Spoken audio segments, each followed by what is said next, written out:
मैं आप भाइयों का बेहद मशहूर हूँ कि आपने मुझे इस काबिल समझा कि मुझसे कोई राय ली और मेरे साथ इस प्रेस कॉन्फ्रेंस में आप शरीक हुए। जैसा कि आपको पता है कि इलेक्शन आ रहे हैं, हर तरफ हर आदमी तैयारी कर रहा है और मेरे नज़दीक इलेक्शन में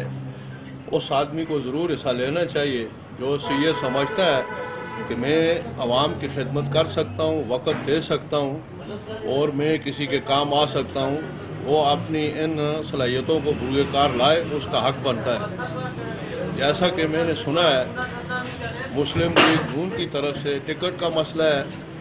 वार्ड 1 में, तो उन्होंने ऐलान किया है कि हम ये टिकट मेरिट पर तकसीम करेंगे और तकरीबन मेरे इस सियासत में कमों बेश 50 साल गुजर चुके हैं और अगर मुस्लिम लीग नून मेरिट पर टिकट देने का ऐलान करती है और इस चीज़ में मुखलिस है, तो जितने भी कैंडिडेट विलेज 1 में इस वक्त नबर्द आजमा है या खड़े हैं, उनमें से मुस्लिम लीग की जो करती है मेरे नज़दीक और मेरे मालूमात के मुताबिक उनमें मेरिट पर इस वक्त मोहम्मद बशीर साहब उर्फ मुग़ल बाबा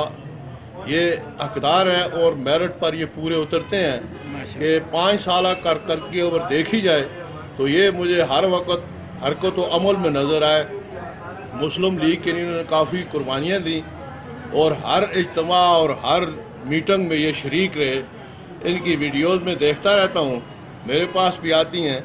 जितने मुतहर्रक मैंने इनको पाया है मुग़ल बाबा को, इतने बाकी कैंडिडेट मैंने मुतहर्रक नहीं पाए। हाँ, अगर गुलाम मुस्तफ़ा साहब की बात की जाए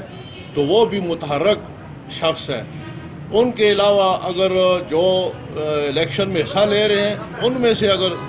आदमी मेरिट पर चुना जाए तो वो हकदार बशीर मोहम्मद बशीर उर्फ मुग़ल बाबा जान ही हकदार ठहरते हैं। तो